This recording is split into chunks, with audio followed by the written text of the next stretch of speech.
distinguished guests, it is a privilege to be with you today at the event on youth-led movements in Kenya, a virtual conversation with human rights advocates. My name is Murugi Dirango, and I'm the director of the Columbia Global Center in Nairobi. CGC Nairobi, as it is popularly known, is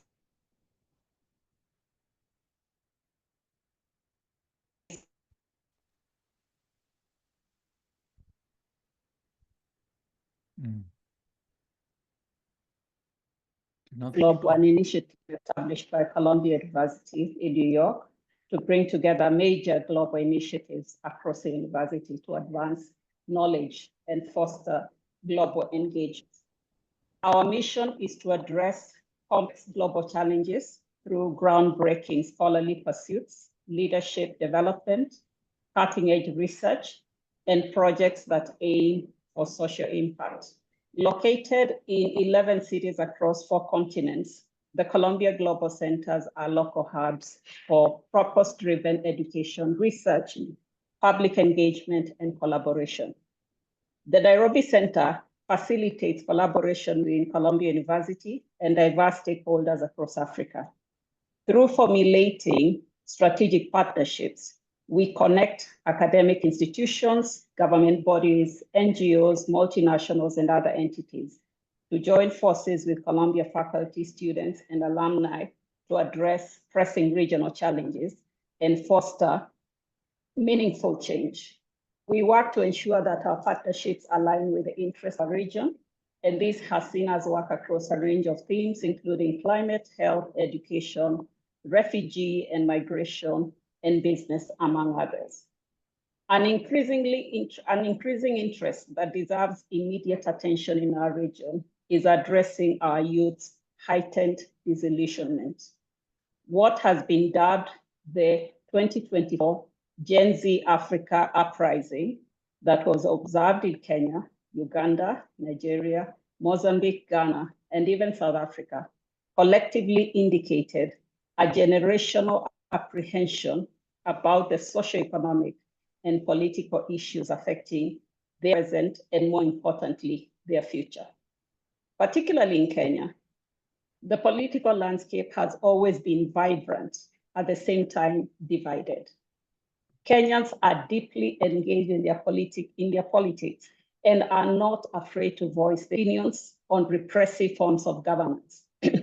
This boldness has been an inspiration that can be traced back to Kenya's struggle for independence, which was courageously led by the youth, including Dedan Kimathi, who was at the time 32 years old.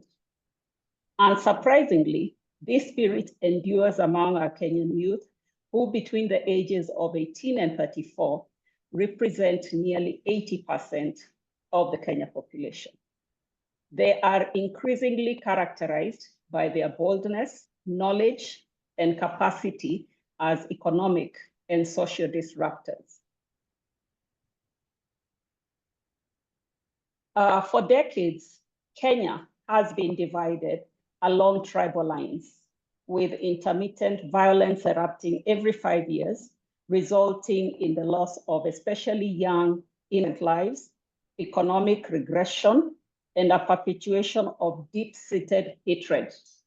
This repeated cycle has significantly benefited our political class, as reports suggest that the excessive utilization of police force, instances of brutality, and the use of outdated practices, including the co-opting and financial incentivization of activists, as well as torture and informed disappearance that accompany this situation, endanger a hostile environment towards addressing the pertinent issues.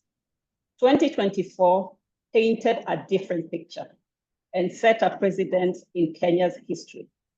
Kenya's proposed 2024 financial bill brought to the ongoing disillusionment among the youth, who openly expressed their concerns regarding the mismanagement of the nation's economic resources. Furthermore, they raised concerns regarding the influence of foreign policies that are embedded within the country's fiscal budget, exacerbating their strained financial circumstances. For more than 7 weeks, millions of young voices nationwide protested and demanded accountability, transparency, and integrity on social media platforms and in the streets. Unfortunately, many of these young dissenting voices were soon lost, and Kenya witnessed a pattern similar to the 1980s history and forced disappearances of young Kenyans. This has not crushed the spirit of Kenyan young population, especially young activists who continue to raise concerns about the excessive use of repressive actions against their fellow counterparts. And they also provide their voice on development policies that miss the mark. These young, educated, creative minds are disruptors who, above anything else, value human rights, which are fundamental for progress. This ideology is especially unfavorable among the political class entrenched in imperialistic ideologies. George Santayana said that those who cannot remember the past are condemned to repeat it. So why not allow the youth to raise views on how we can attain the Kenya or even Africa we want? Today, we invite you to listen, collaborate, and consider these young voices who will boldly provide their perspectives on the changes they believe will propel the youth's future in Kenya and globally. At this point, it's my delight to invite Adam Tooze to introduce our panelists and moderate the conversation. Welcome, Adam. Thank you so much, Murugi. May I also say what a delight it is to be here this morning. And when Murugi and I were sitting opposite each other in a conference center in New York last fall, and we were discussing the launch of the Youth in a Changing World program, which is a long-standing research project on behalf of CGT, a light bulb went off when we were discussing the launch of the program, because back in 2019, the multidisciplinary, multinational research project actually reached out to the Kenya Center, and you facilitated an extraordinary series of interviews with a large panel of Kenyan youth 6 years ago, discussing the challenges facing Kenyan young people. And it seemed to us a unique opportunity to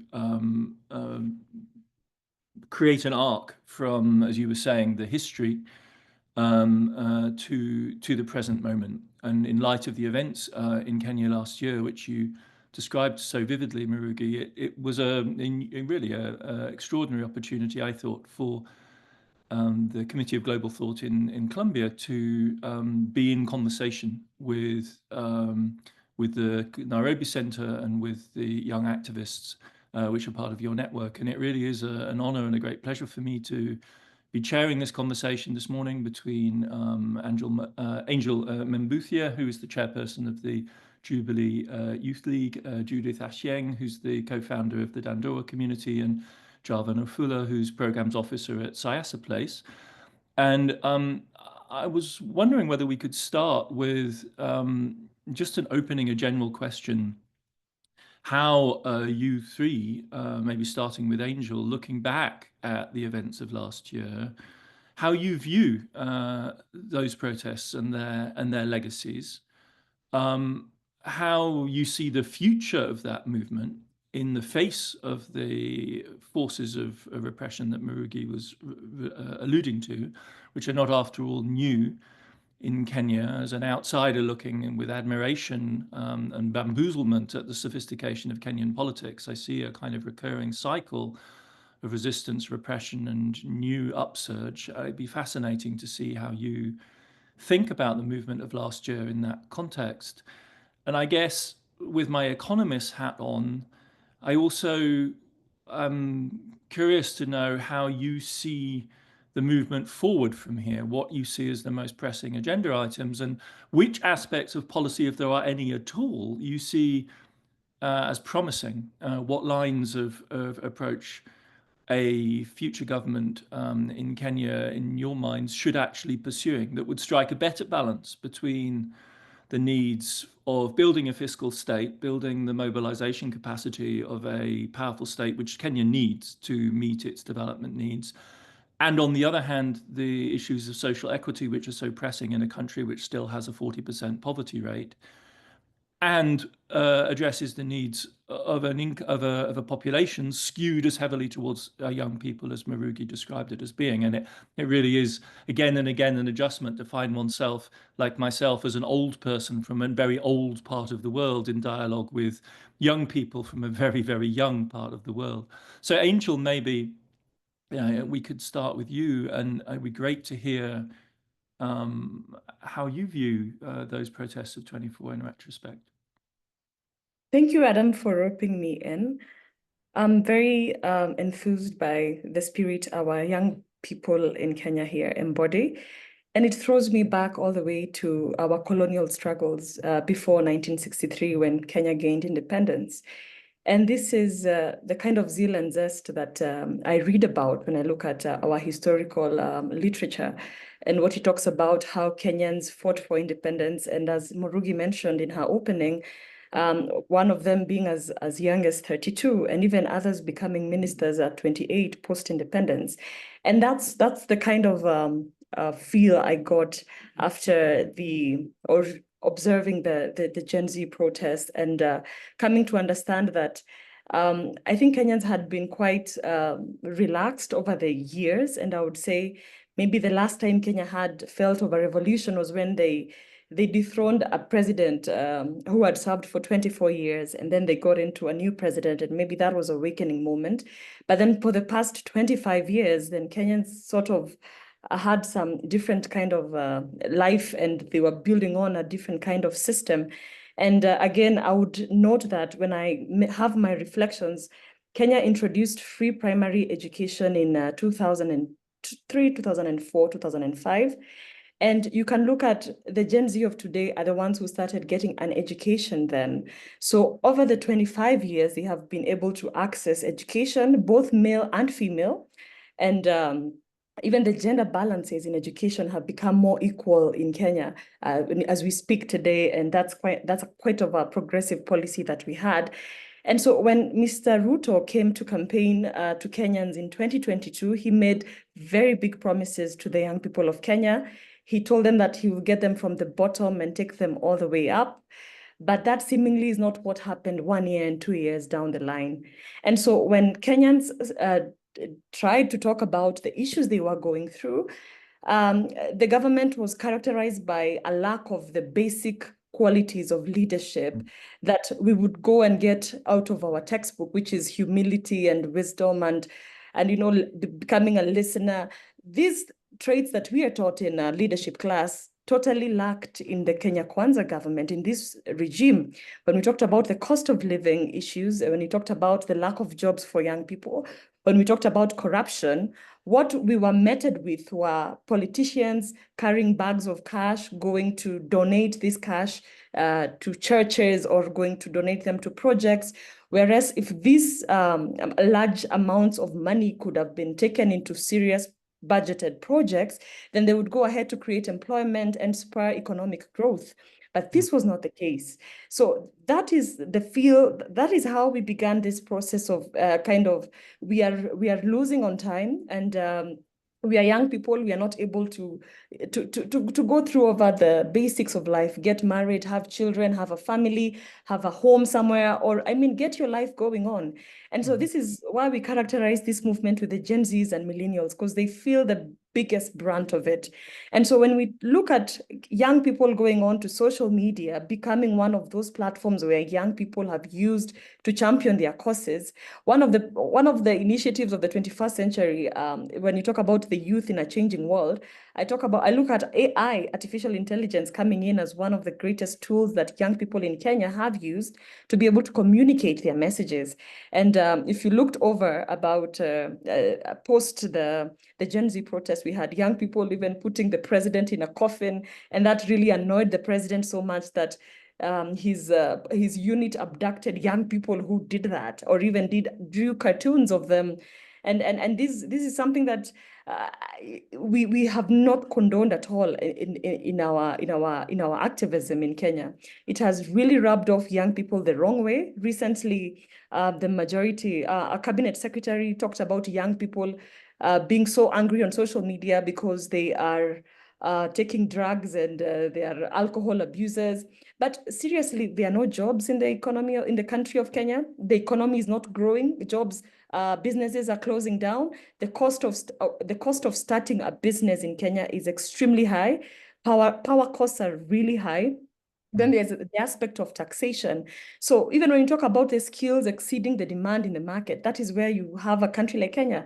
You've educated these young people over 25 years, and now they are all over the country. There's no part of Kenya without graduates today, which was not the case 25 years ago. So when there's that skilled labor force in the market, but there's nowhere to take it, that's when we see the regime trying to export our best brains out of the country to other countries, which is not something we are very happy to see. So there's a lot of activism that is still going on in Kenya. We are still pushing to ensure that young people are captured. When we look at especially our relations with the United States, and when Americans are telling us that we want to come and shoot our Hollywood movies in Kenya, but every time we go to the airport, we are landing in Kenya, customs keep on asking for taxes for the equipment that they have. And these are some of the bilateral engagements that Kenya has with the US, but actualizing them on the ground becomes quite difficult. So it's a very, very huge, we have a huge task ahead. I don't think we have yet begun the process even. I think we're just scratching the surface, because there's so much to be done by the young people of Kenya. And then there's so much to be done collectively, not just by Kenyans, but even you in the diaspora, whom we really appreciate your support. Thank you. Thank you so much, Angel. Judy, when we were doing some prep for this session, you and I had a very interesting conversation about fiscal politics. And you were nevertheless a community organizer, right? So I was kind of mind blown by the way in which you were trying to connect the deep dilemmas of fiscal policy in Kenya with community activism. Yeah, great. Thank you so much, Adam, for this opportunity. It's truly an honor to be on this panel. And I must say that it's so hard speaking after Angel. But yeah, as we are discussing youth activism, governance, and the global shifts, I think one thing is clear from Angela's intro: young people are not just demanding change. I feel like as the youth of Kenya, we are at a point where we are driving change. When you look at the June 25th protests, it demonstrated the power of young people mobilizing to the growing frustration around voter suppression as well as economic exclusion. In this conversation today, I would like to say that young people have moved from just identifying challenges and they're moving to shaping solutions. So when you're having conversations, young people are asking, how are we going to bridge the trust gap between the young people and the electoral institutions? There's a conversation around national identity cards. So how are we ensuring that national ID barriers don't become tools for disenfranchisement? And even as we are having global conflicts and shifting superpower dynamics, how does this impact the African young person? How does it impact the African economies? How do we secure a future where young people are not just reactive, but they are proactive in shaping policies that affect them? When you go back to June 25th, you see that the protest symbolized the growing frustration among young people.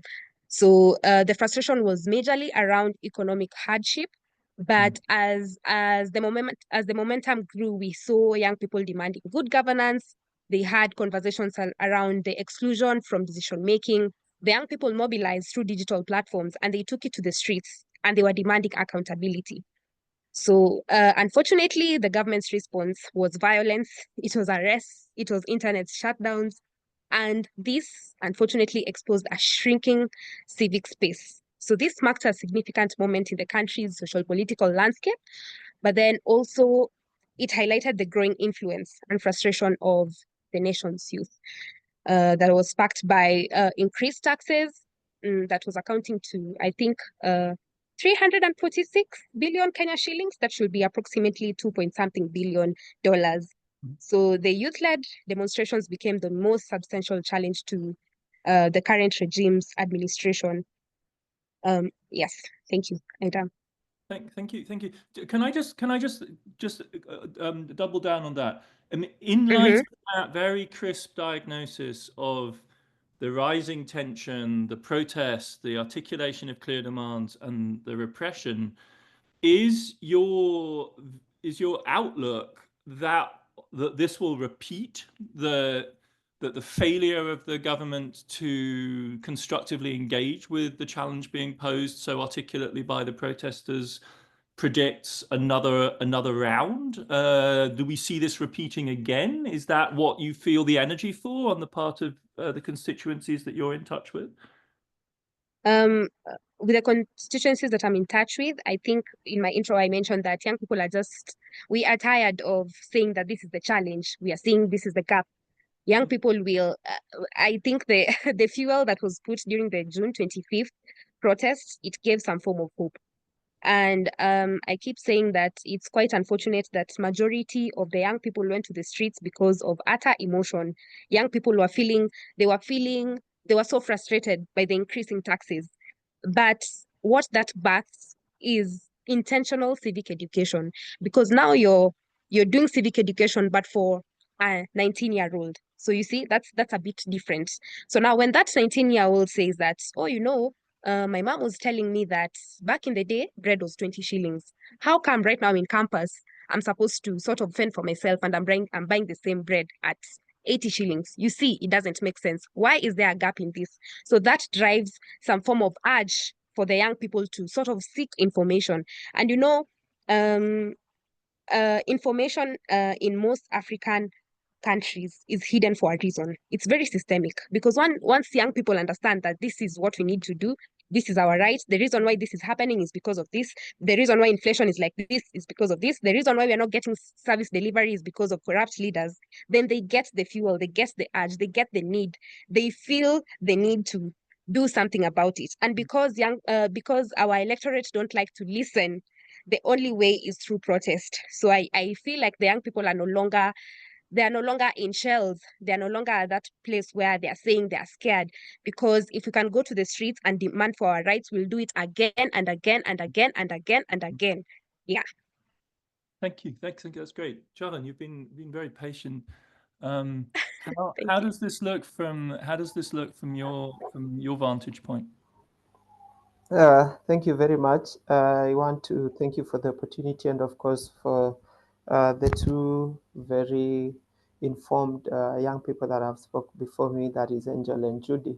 Again, I want to share that for us, it is a season of, a bit feeling that we are in the space that we've always wanted to be in as young people, where we are not just sitting on the sideline and waiting to be told what is to be done, and just not really participating in, because for a long time, and I think in the past 2-3 regimes, the conversation has been, the young people are the most, but they are not participating.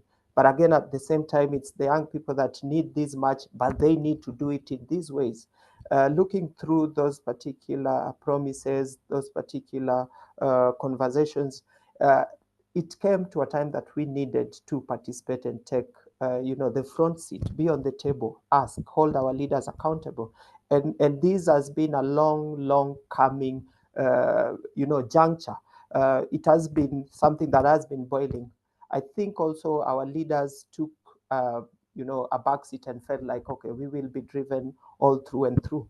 But this is not going to change anytime soon. I think you asked this, Judy, just the other time we had Kenya and Gabon play at Nyayo Stadium, where we had 30,000 people fill the stadium, and over 60% of it was the young people still singing. The regime must be changed, meaning that even with the little change that just came off the Gen Z conversations and uprising, we still can see through what is happening, and we are not by far feeling that anything has happened as we had requested, and we are not going to stop. But again, the conversation would be to even institutions that we look up to. And this, I think, is how the Gen Z has taken it up, where we have redefined ways of doing things.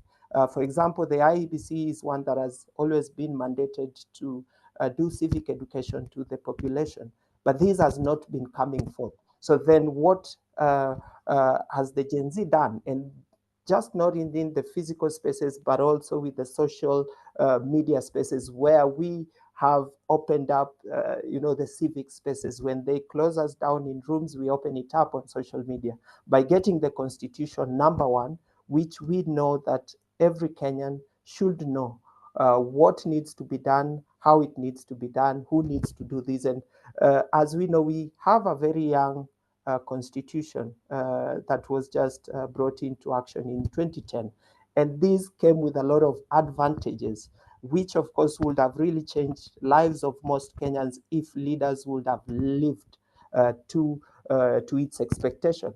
But then that is not what is happening. We have devolved government, but again, that also has seen us see that even corruption has been devolved further, where county governments are now asking for budgets that are not either prioritized for the people's needs, the young people's needs, but doing subversive ways of communication where it's just, taking up what is good for them. So I think that was just a trial.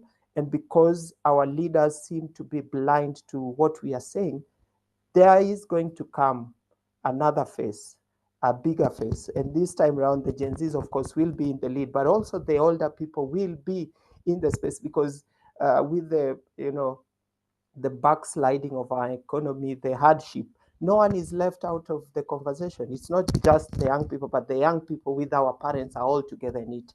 So I think it is just the beginning, and we hope that our leaders can see through whatever we are trying to say and trying to do.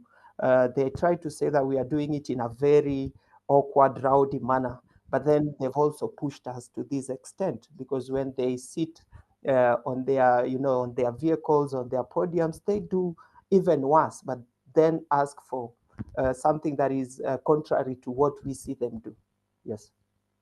Thank you. That was I'm beginning to get this really kind of cumulative vision of this impatience. And in Javan, I was particularly struck by a reference to the Constitution. I'd like to talk more about the institutions which you do see as potential vehicles for change in a minute. But before we go there, I wanted to pick up a point that Marugi mentioned in her intro. I mean, if we think analytically about how the existing power structure in Kenya has maintained itself over time, part of the logic is a kind of exclusionary dynamic of old people monopolizing power. We're very familiar with that from all over the world.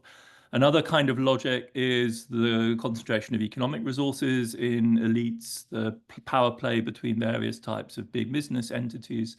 But one that's very commonly cited, and Marugi brought it up, as a kind of tragedy of modern Kenyan politics, one that, of course, also goes back to the divide and rule strategies of British colonial power, is intercommunal violence or intertribal violence. And as Marugi was saying, one of the promises of the 2024 uprising, which was principally, as I understand it, urban-based, it was the new urban population of Kenya that was mobilized, was that Kenya's politics would leap beyond that repeating pattern of intercommunal clashes.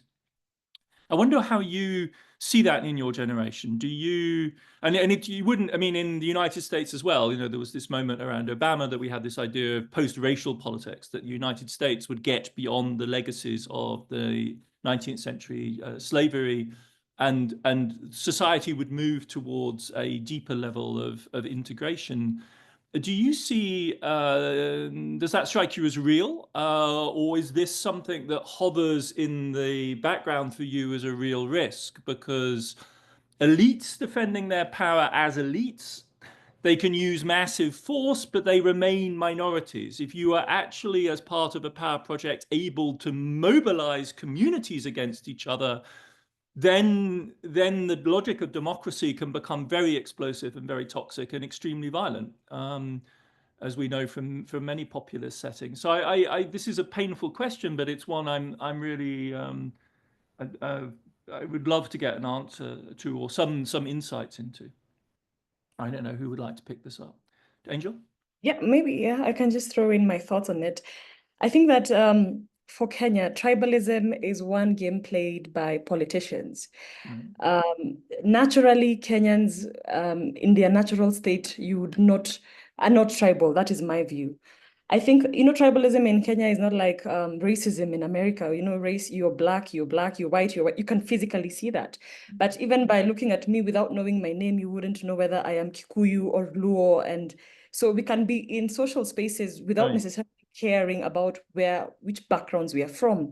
Interesting. In South Africa, people play the physiognomy game, right? They try and guess whether people are South African, whether they're Zulu, whether they're from Zimbabwe. I mean, I've been there and watched people do it, and it's black on black people trying to guess where people fit in and how they belong.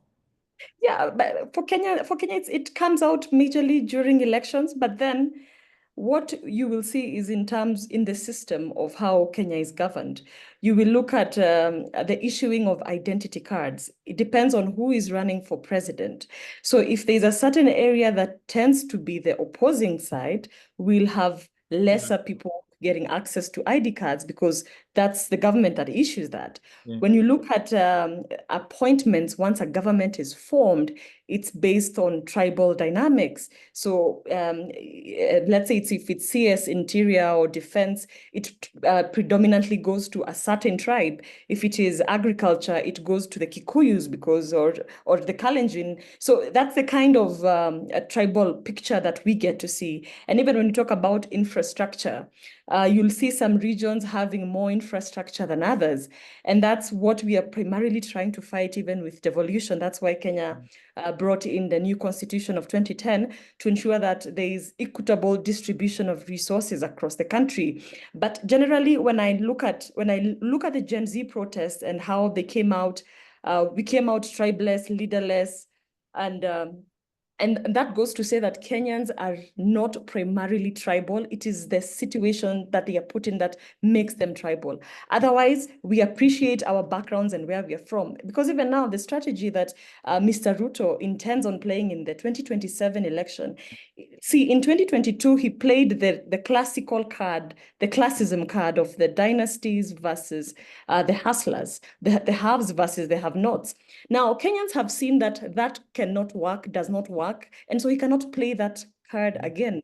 So he's coming back to Kenyans and trying to pity us against each other. So it is the Kikuyus versus the Luos versus the Maasai, or that is the kind of chess game he's now playing. And when he plays that, the Gen Z of Kenya get diluted because tribalism will come in to muzzle what the Gen Zs have tried to put up bravely in a fight that we are tribeless. But now if the tribal card is played, a Gen Z from Kalenjin, a Gen Z from Kikuyu, a Gen Z from Lowland will play the tribal card as it is.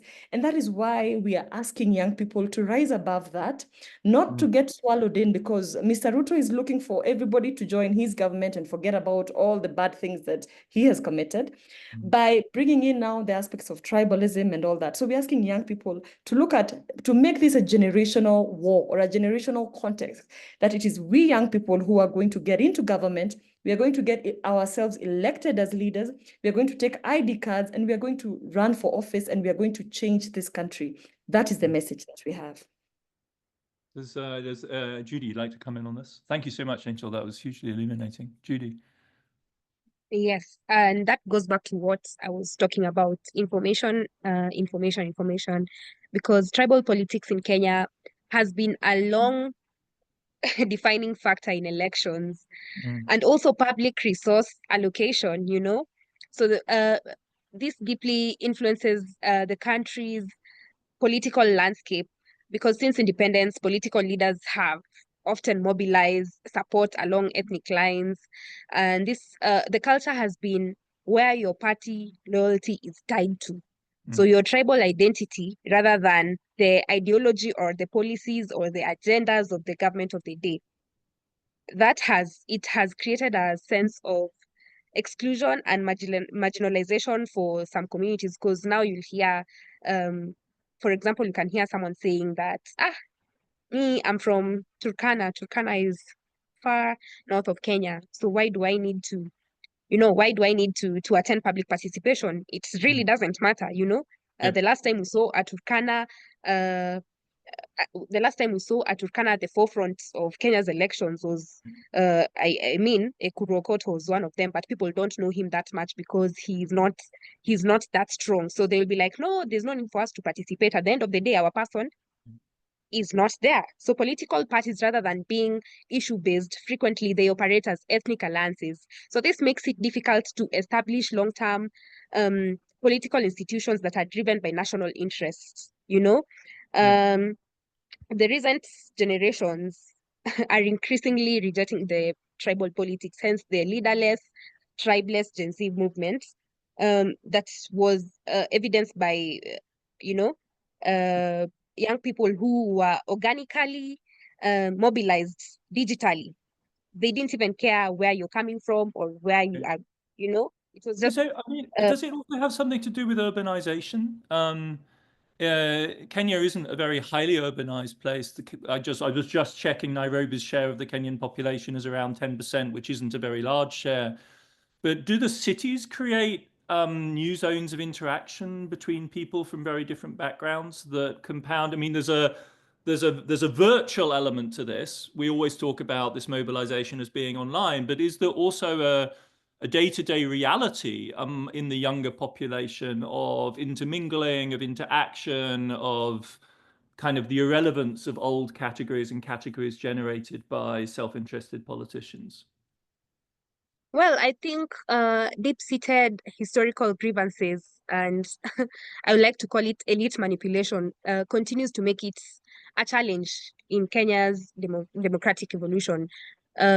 Because for meaningful change to occur, people have to shift from ethnic mobilization to issue-based politics and electoral reforms. And I like to say that Nairobi is in Kenya, there are 47 counties, and Nairobi is one of the counties that's really votes interestingly, because you find that the governor, for example, is from Jubilee, for example. You find the woman rep is from ODM, and then the senator is from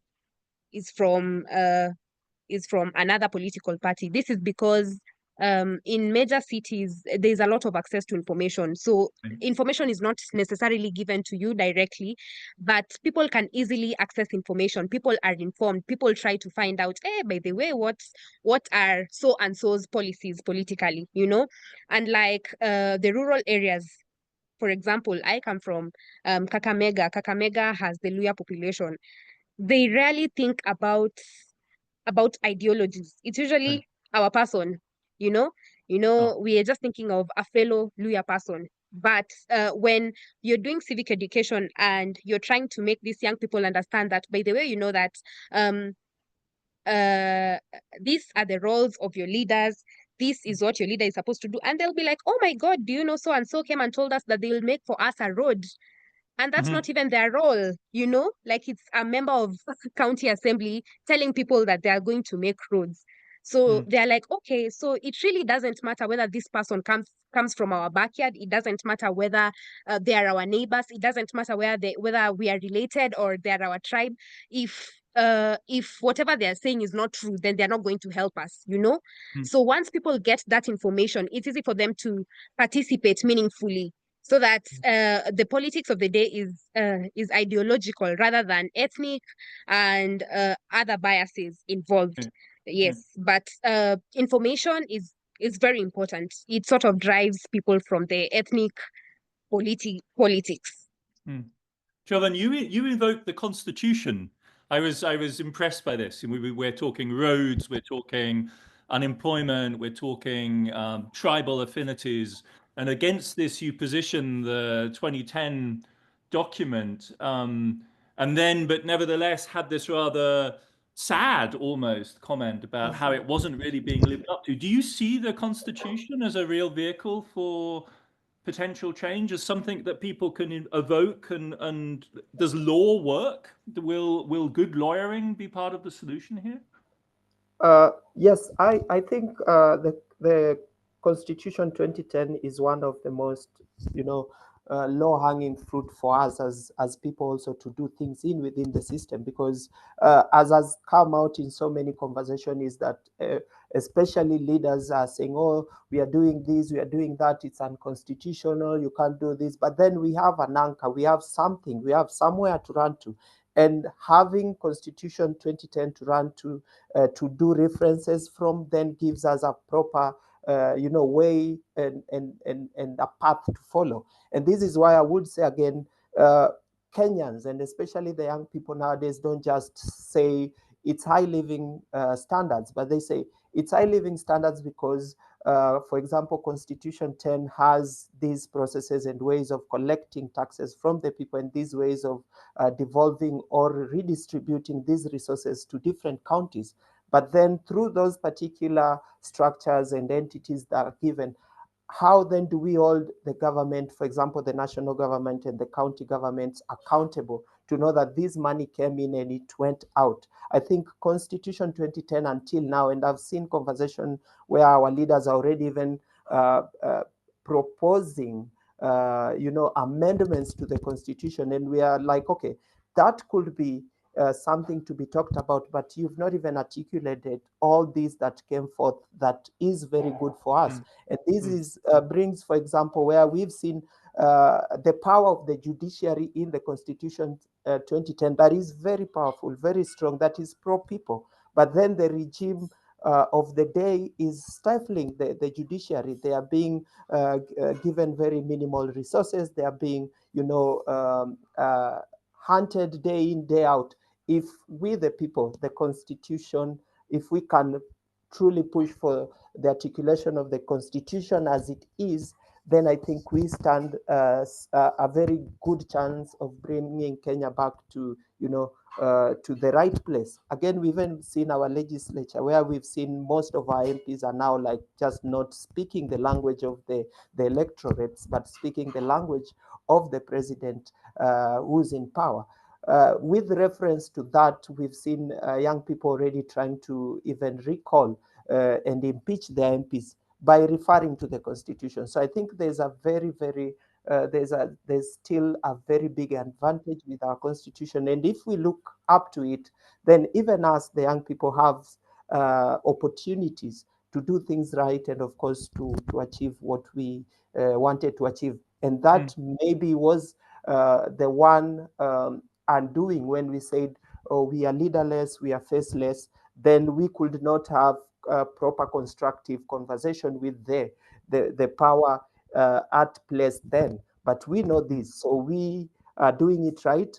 There are young people already trying to come up with parties, because also we know to get into, county assemblies, to get into the parliament, you have to belong to a party and to vote for someone or to be voted for. And I'm happy that Angel is here. I tried to vie in the past election under Jubilee Party, but again, not understanding everything as it should be, then we were played. And this is going to change. We are either going to be in a party that respects and works with us as young people, or we have our parties and we meet in the ballot. So the Constitution 2010 is truly, an advantage that we have.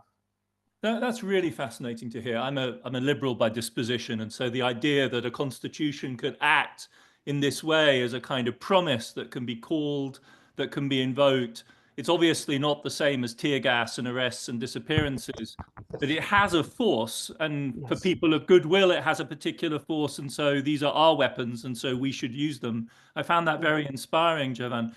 Can I ask you about money? Yes. And the economics. This isn't a macroeconomic panel. We're not going to talk IMF and debt sustainability, but I want to talk about taxes and how they feature in the popular imagination, the political imagination of Kenya today, right? Because setting aside all of the IMF BS, right? It's clearly the case that a functioning polity needs tax revenue to fund public activities, right? The taxes are the contribution we pay towards civilization, one American observer once remarked. Like, we should gladly pay our taxes, because they contribute to all of the public services we need, elementary education, infrastructure, the unfolding of Kenya's sovereignty as a major player on the world stage depends on taxes.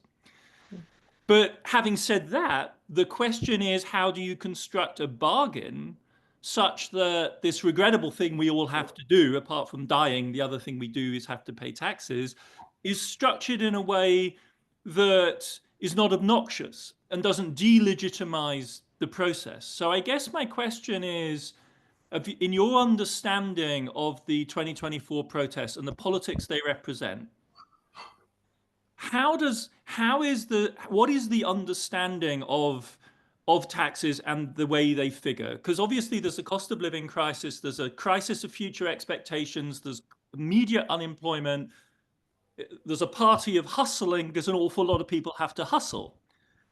On the other hand, if we are going to any society, and I'm speaking about America as well, if we're going to have functioning cities, if we're going to have functioning communities, we all have to contribute.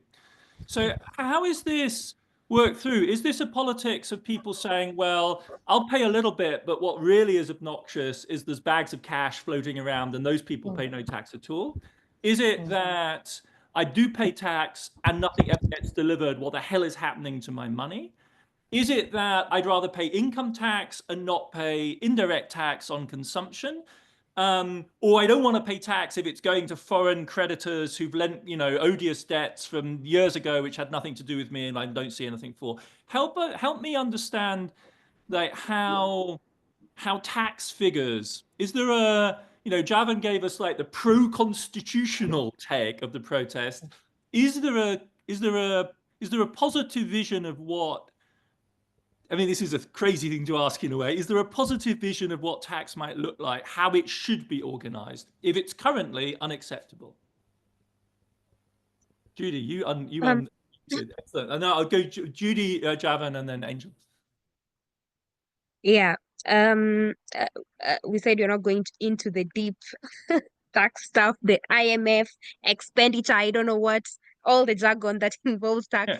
But as a young person from Kenya, and speaking for many other young Kenyans, I think taxes feel less like a contribution to the national development and more like a burden that takes away from the citizens without giving anything back, So every time people are buying food, they're buying fuel, or even sending money through mobile platforms, they feel the pinch of high taxation, yet their lives don't seem to improve. There's no service delivery, in short.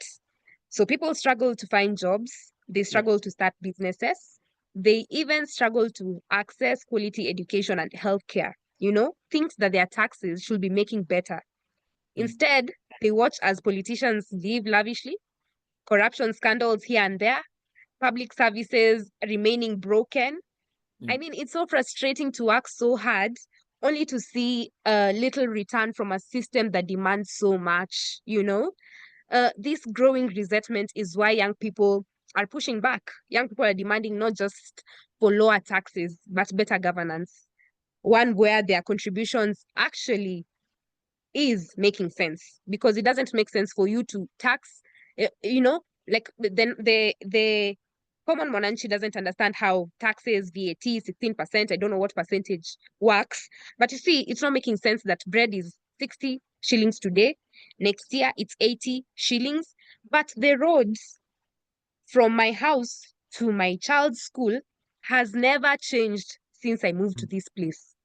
It doesn't make sense for you to introduce a new health scheme with more money, but people still can't access healthcare. So it is true. I was in an economic forum the other day, and they were saying Kenya is not like Kenya is not there yet tax-wise. Like we need to be taxed more, but which is true. It is very true.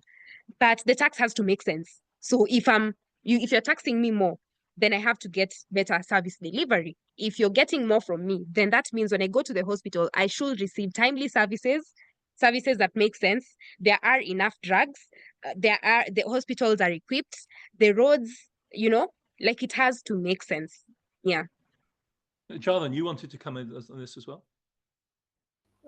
Yeah, thank you very much. I think as you had alluded earlier, and I think this was a conversation that we had before officially starting, is also how vibrant and active Kenyan media space and the social platforms are now. Young people now have information from all over the world. And I think one other information that really struck most of us was even the ranking of Kenyan MPs' payment.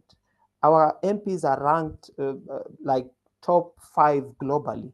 We then, yes, and then we just sit back and ask ourselves, okay, that's not, yeah, that's not bad, but who pays you? We pay you. But how comes you are on that top list, meaning that you're living a very good life, but we are not? So such simple questions. And the other question would be, again, most, if you, and maybe we will just share this here, out of the many demonstrations that have been there that are not Gen Z driven, it's always the teachers and the doctors. So how can a teacher and a doctor be on the street always, struggling to get to be paid, while an MP is being paid and even getting more money? We ask ourselves, who's more important? That might not be the ultimate question, but how do we have a teacher not to be in class or a doctor not to be in hospital while we pay taxes? So the question for us then is, even if we pay this much taxes, what are our priorities? What then does the leadership look at as key things to do for us? Because then we understand our nation has to be run by taxes, but then the priority vis-a-vis the much taxation that we get becomes a question, remembering that we also know that most of our leaders also have, they have a lot of advantages. They have a lot of allowances, which then only works to their advantage and not to the people. So these are some of the things that poke our minds, and these are some of the things that we react to. And when we talk about lack of jobs, we look at the amount of money that goes to for example, the revamping of the State House. Just the other day, we were given a very big amount of money that is to go to the revamping of the State House. And we ask ourselves, revamping a State House and building a school or an hospital, which one is a priority? So we have not gone to very in-depth analysis, but also we use these very simple, visible conversations to put sense to our conversations and to put sense to questions. And this is why we have as many interviews on different media stations, even with budget analysts, just to ask, okay, what does this mean and what does this mean? And after such, we get snippets and throw them around, and we have as many people know what is working for us. Thank you. Thank you. That's really insightful. We've had a truly fascinating conversation about Kenya, and as time comes to an end, I was wondering whether we might pick up on another of Mirugi's opening remarks, which was the way in which she situated the Kenyan Gen Z protests as part of a broader African wave in 2024. And I wanted to ask the panelists, maybe Angel, I know that you are active on a global stage, certainly continental stage. But no, you spent time in the US as well. You were telling us, didn't you? In Congress. How you situate and how you feel that the Kenyan protests of 24 fit within a broader politics. Adam, I think that I was so tempted to jump into the previous conversation. I mean, I think I'm seeing.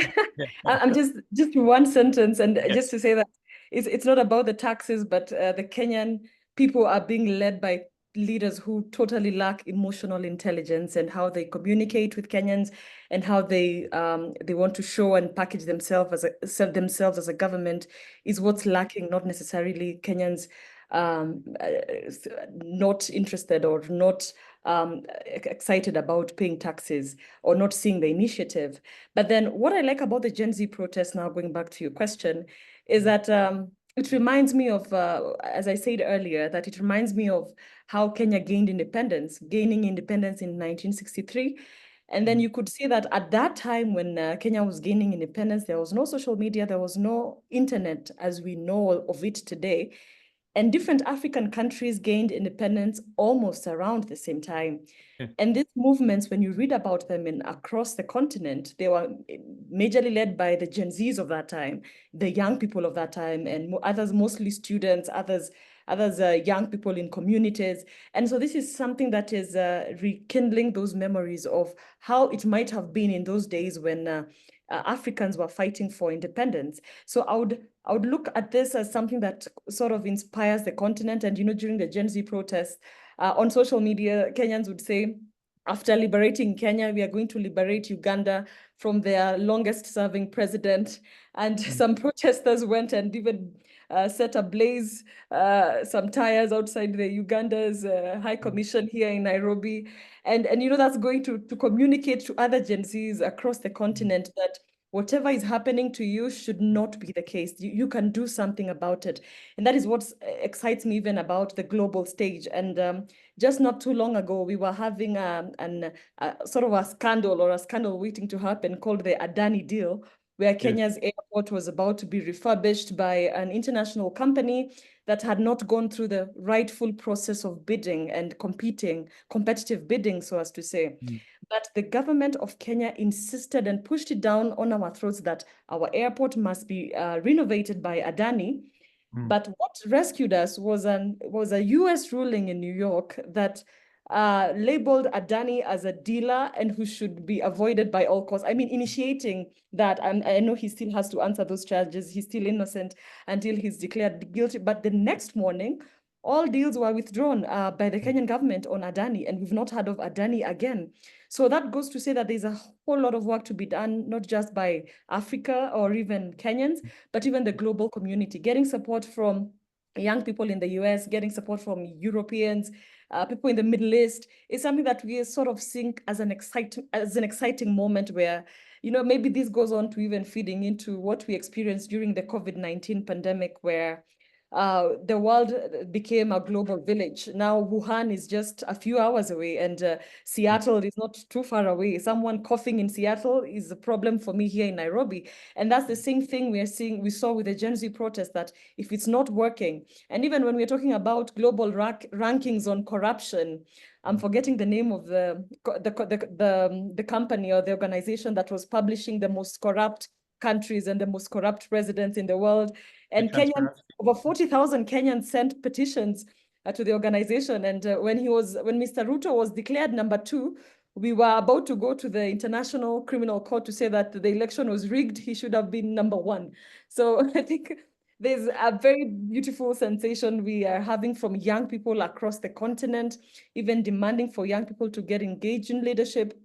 I sort of forgot to mention that even with the Electoral Commission that is being put in place right now, I have petitioned the High Court of Kenya because they published the job qualifications for IEBC Commission, which is the Independent and Electoral Boundaries Commission jobs, and they were asking for a minimum of 10 years experience. Oh, I saw this.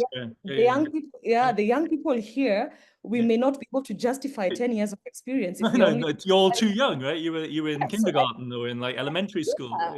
And now the next election is going to be about the young people, where 6 more million new young voters are going to get into the register. We need young people in that decision-making table. If we have young people becoming ministers in Botswana, we have a 26-year-old minister for youth and gender in Botswana. Why can't we have a young person leading in the Electoral Commission of Kenya, which is the main body that will influence our future and our generation of change and our messaging as Gen Z? It should be quoted the other way around, shouldn't it? It should just be quoted in terms of the percentage of age cohorts. Folks, thank you so much for this conversation. It's been fascinating, really insightful, and in the end, uplifting. In fact, I hope this is just the beginning of a long chain of conversations that we can carry on from CGT, building on the extraordinary work that the Columbia Global Center has been doing in Nairobi under Murugi's leadership. And it's been an absolute pleasure talking to you, and let's stay in touch. Thank you.